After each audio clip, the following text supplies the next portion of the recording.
नमस्ते दोस्तों, मैं सम्राट चौधरी और आप देख रहे हैं मेरे चैनल इंडी वर्ल्ड एंटरटेनमेंट को। बहुत दिन बाद रशियन मीडिया से एक बहुत ही हार्ट टचिंग वीडियो आया है इंडिया के लिए, और वीडियो का टाइटल है कि इंडिया के बिना रशिया सरवाइव नहीं कर सकता।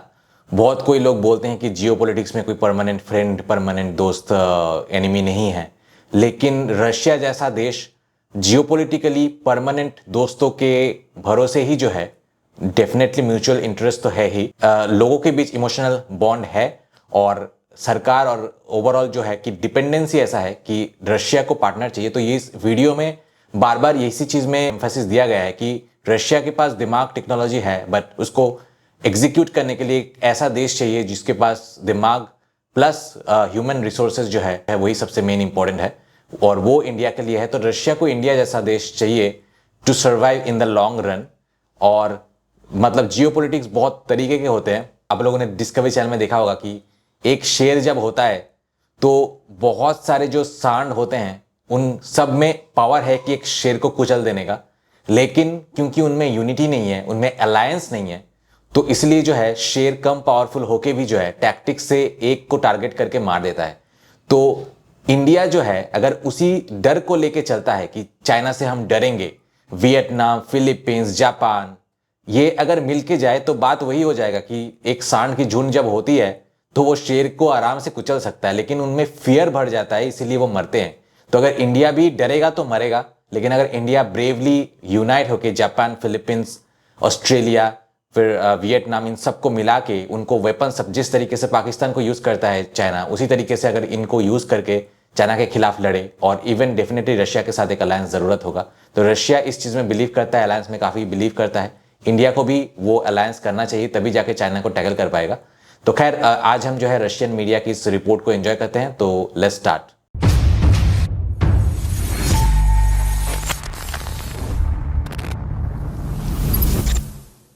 दोस्तों, मैंने बहुत सारे बिजनेस पार्टनर्स को, खास करके जो एनआरआईज है, उनके लिए चैनल बना के उनको इंडिया में एक stable source of income generate करके दिया है। अगर आप भी मेरे साथ पार्टनरशिप में चैनल स्टार्ट करना चाहते हैं, जहां चैनल के ओनर आप होंगे लेकिन कंटेंट मैं बना के दूंगा, तो मुझे कांटेक्ट कीजिए इस नंबर पे। Наталья, спасибо большое за вопрос.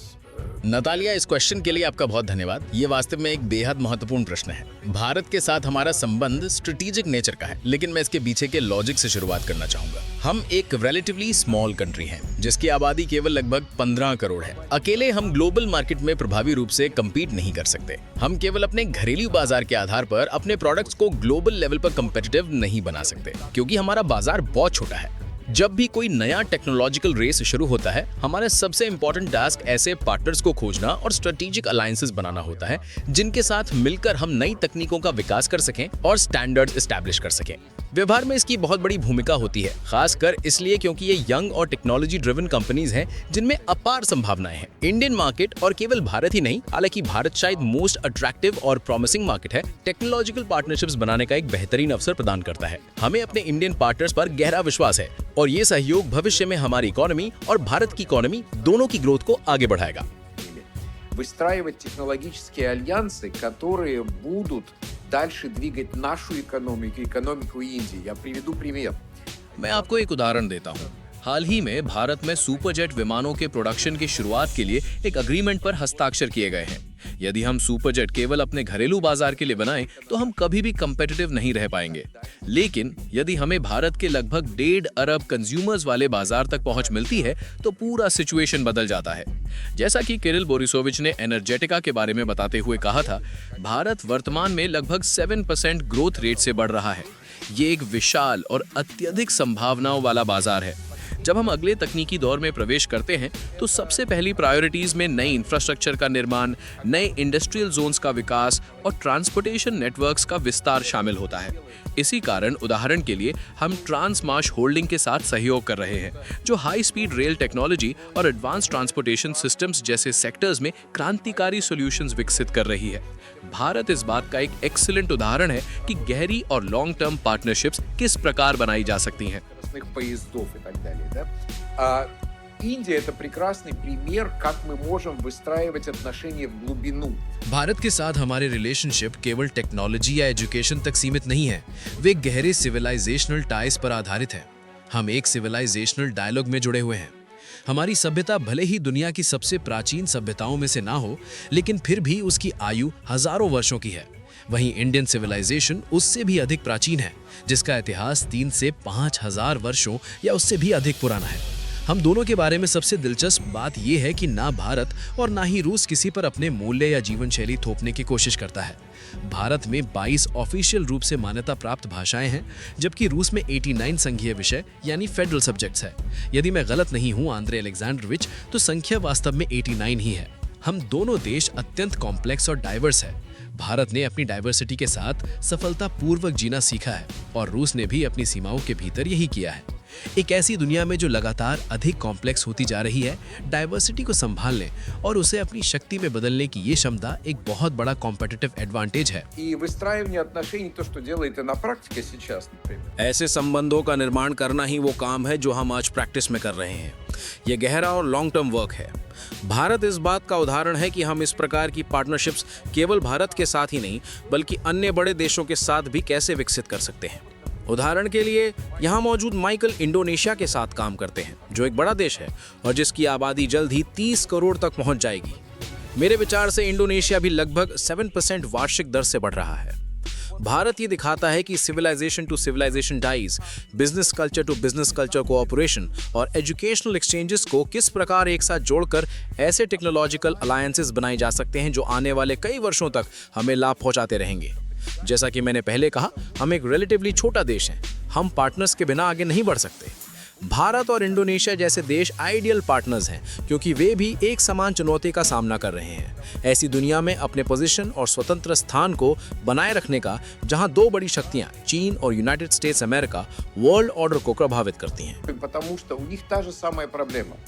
Они оказались между двумя огромными монстрами, Китаем и Соединенными Штатами.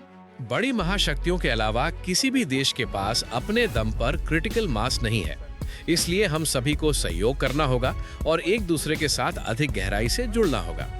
कंपटीशन बने रहने और अपने लॉन्ग टर्म सर्वाइवल को सुनिश्चित करने के लिए हमें बड़े इकोनॉमिक जोन्स बनाने होंगे। भविष्य का ये इकोनॉमिक और टेक्नोलॉजिकल स्पेस इनोवेशन और टेक्नोलॉजी के आधार पर आगे बढ़ेगा। यदि आप टेक्नोलॉजिकल अलायंसेस नहीं बनाते, तो आप एक स्ट्रॉन्ग इकोनॉमी भी नहीं बना सकते। आज जो कुछ हो रहा है वो इसी सोच का एक अच्छा उदाहरण है। हम पिछले 2 वर्षों से भी अधिक समय से इस दिशा में काम कर रहे हैं। अब इसके शुरुआती परिणाम दिखाई देने लगे हैं। बहुत जल्द भारतीय वैज्ञानिकों का एक हाई लेवल डेलीगेशन हमारे यहाँ आने वाला है और ये यात्रा इसी महीने होने वाली है। ये चर्चा वास्तव में उन बड़े प्रोजेक्ट्स के बारे में है जिन्हें हम मिलकर विकसित कर सकते हैं। ये अब केवल अलग अलग अग्रीमेंट्स या सीमित साझेदारियों का विषय नहीं रह गया है। असली प्रश्न ये है कि भारत को क्या चाहिए और हम मिलकर उसे कैसे हासिल कर सकते हैं। Что Индии нужно? Какие у Индии приоритеты? Какие у России приоритеты? मुख्य प्रश्न ये है, भारत की प्रायोरिटीज क्या हैं, रूस की प्रायोरिटीज क्या हैं और हम इन प्रायोरिटीज को किस प्रकार जोड़ सकते हैं ताकि हमारी पार्टनरशिप के माध्यम से टेक्नोलॉजिकल सोवरेनिटी और लॉन्ग टर्म कॉम्पिटिटिवनेस सुनिश्चित की जा सके। ये किसी मजबूत और कमजोर देश के बीच का संबंध नहीं है, बल्कि ये 2 ऐसे देशों की पार्टनरशिप है जो साथ मिलकर काम करने के महत्व को समझते हैं और सहयोग के लाभों को पहचानते हैं। एक बार फिर प्रैक्टिकल पर्सपेक्टिव से और इस प्रोसेस में निभाई जा रही लीडिंग रोल की बात करते हुए मैं आशा करता हूं कि भविष्य में इस प्रकार का कोऑपरेशन अन्य देशों तक भी एक्सटेंड किया जा सकेगा।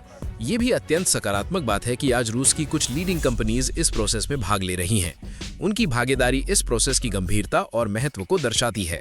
Правильно, что у нас здесь сегодня одни из самых лучших российских компаний участвуют в этом процессе.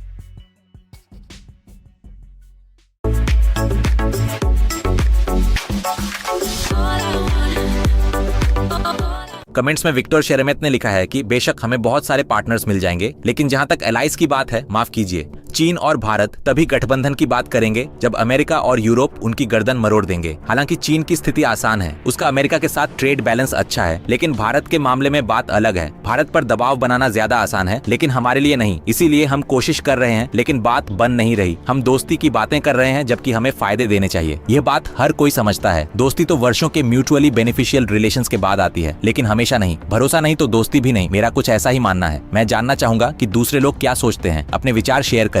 मैंने इसके रिप्लाई में अच्छे से समझाते हुए लिखा है। तो बात यह है कि भारत का अपना एक अलग और न्यूट्रल पोल है और दुनिया में उसकी अपनी शक्ति है। सबसे पहले आपको समझना होगा कि भारत बेलारूस, कोरिया या जापान जैसा कोई छोटा देश नहीं है जो किसी एक पक्ष अमेरिका या रूस को चुन ले। भारत इतना बड़ा और शक्तिशाली है कि वह किसी एक देश के पीछे खड़ा नहीं हो सकता। और जहाँ तक भरोसे की बात है, आप किसी भी भारतीय से पूछिए, वह कहेगा कि कठिन परिस्थितियों में उसे अमेरिका से ज्यादा रूस पर भरोसा है। लेकिन एक बड़ी वैश्विक शक्ति होने और न्यूट्रल स्टैंस रखने के कारण भारत को वेस्टर्न देशों के साथ साथ रूस और चीन से भी संबंध बनाए रखने पड़ते हैं। I hope you understand this equation. उसके बाद आइवन इवानोव ने लिखा है कि पुतिन एक अच्छे इंसान है, भारत हमारा मित्र और पार्टनर है और साउथ अमेरिका में हम अमेरिका को हरा देंगे। उसके बाद लकी_5 ने लिखा है, धन्यवाद, सोवियत संघ और रूस हमेशा से भारत के मित्र रहे हैं। हम भारत से प्यार करते हैं और उम्मीद करते हैं कि यह भावना दोनों तरफ से हो। नेक्स्ट यूजर वोडाफोन ने लिखा है कि सारा सहयोग ऐतिहासिक रूप से बाजार के माध्यम से ही होता रहा है। ये याद रखने योग्य है कि 1990 के दशक में जब यूक्रेन रूस के साथ फ्रेंडली था और रूस के माध्यम से भारत से भी जुड़ा था, तब भारत से आने वाली दवाइयां बहुत उच्च गुणवत्ता की होती थीं। इसके अलावा पूरा यूक्रेनी बाजार भारतीय स्वेटरों और सुंदर स्कार्फों से भरा हुआ था। आज जब उस सुंदरता को याद करते हैं तो यूक्रेन की नई पीढ़ी इसके बारे में कुछ नहीं जानती। ये सब भुला दिया गया है, लेकिन इसका मतलब ये नहीं कि हमें अज्ञान लोगों से लड़ना चाहिए। उसके बाद लारिसाश ने लिखा है कि भारत रूस के लिए एक बहुत लाभदायक और भरोसेमंद पार्टनर है और यह बहुत महत्वपूर्ण है कि भारत और रूस एक दूसरे का और भारत रूस संबंधों का सम्मान करते हैं। नेक्स्ट फ्रेंकनेडर.जुहाज ने लिखा है कि भारत और रूसी संघ के बीच संबंध इतने गहरे और भाईचारे वाले हैं कि किसी भी यूनियन की पाखंडी नीतियां उन्हें नष्ट नहीं कर सकती। उसके बाद सर्जियो K111 ने लिखा है कि चीन, भारत और रूस सिर्फ देश नहीं है बल्कि सिविलाइजेशंस हैं। यही कारण है कि इतिहास के कठिन दौरों के बावजूद वे बार बार पुनर्जीवित होते रहते हैं। उसके बाद रियल मालिगा ने लिखा है कि भारत एक महान देश है और भारतीय अच्छे लोग हैं। उसके बाद सर्जियो ने लिखा है कि भारत भुगतान कैसे करेगा, डॉलर में, रुपये में? हमारे पास तो पहले से ही रुपयों का समंदर जमा है जिन्हें वे सस्ते तेल की बिक्री के बाद तेजी से छाप रहे हैं, लेकिन उन्हें खर्च करने की जगह नहीं है और खरीदने के लिए भी कुछ खास नहीं है। तो मैंने इसके जवाब में यह लिखा कि सैंक्शंस के कारण रूसी इंपोर्टर्स और इंडियन एक्सपोर्टर्स पूरी क्षमता से व्यापार नहीं कर पा रहे हैं। आपको पता होना चाहिए कि भारत टेक प्रोडक्ट्स से लेकर food by products, automobile, medicine, हीरे और सोने के निर्माण तक कई तरह की चीजें बनाता है। इसीलिए संभावनाएं बहुत बड़ी हैं। समस्या ये है कि रूसी इंपोर्टर्स बड़े पैमाने पर ट्रेड नहीं कर रहे हैं, जबकि चीनी कंपनियां पहले ही रूसी बाजार में काफी मजबूत पकड़ बना चुकी हैं। नेक्स्ट माइस्टर ने लिखा है कि क्या भारत का ब्रिटेन के साथ ज्यादा गहरा भरोसेमंद रिश्ता नहीं है? उसके बाद पाता कोबियाशिली ने लिखा है, भारत या इंडोनेशिया को शुरुआती टेस्टिंग और प्रोडक्शन स्टेज वाली टेक्नोलॉजी की जरूरत क्यों होगी, जब दुनिया में पहले से ही हाई स्पीड ट्रेनें 2 नैनोमीटर चिप प्रोडक्शन और एयरबस या बोइंग जैसे विमान प्रोडक्शन में मौजूद हैं। उसके बाद LERAOB-8264 ने लिखा है, ये सच नहीं है। हम शक्तिशाली और स्वतंत्र हैं। हमें भारत या चीन की जरूरत नहीं है। हम किसी पर दबाव नहीं डालेंगे। खेल खत्म।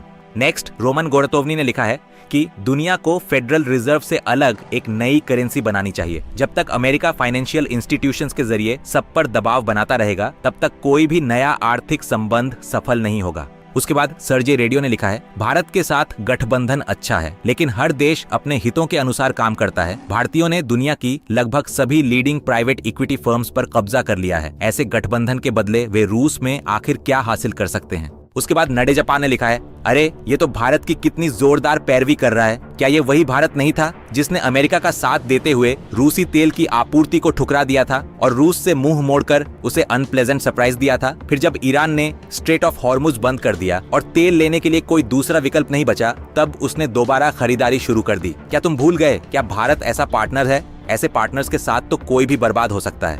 आपको पता है ये कौन है? ये वही है जो दो दोस्तों को आपस में लड़वाता है दोस्तों।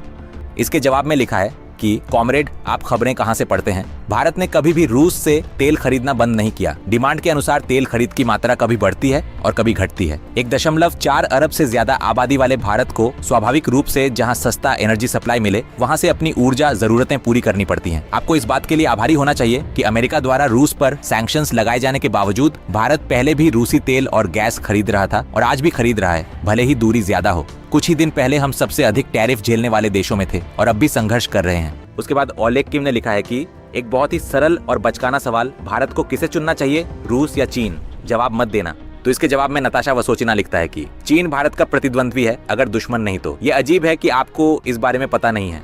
आखिर में सेर्गेई कोतलेव्स्की ने लिखा है कि रूस तभी टिक पाएगा जब वह अपने दुश्मनों के खिलाफ परमाणु हमले करने से न डरे। रूस को एक मजबूत राष्ट्रपति की जरूरत है, लेकिन पुतिन नहीं।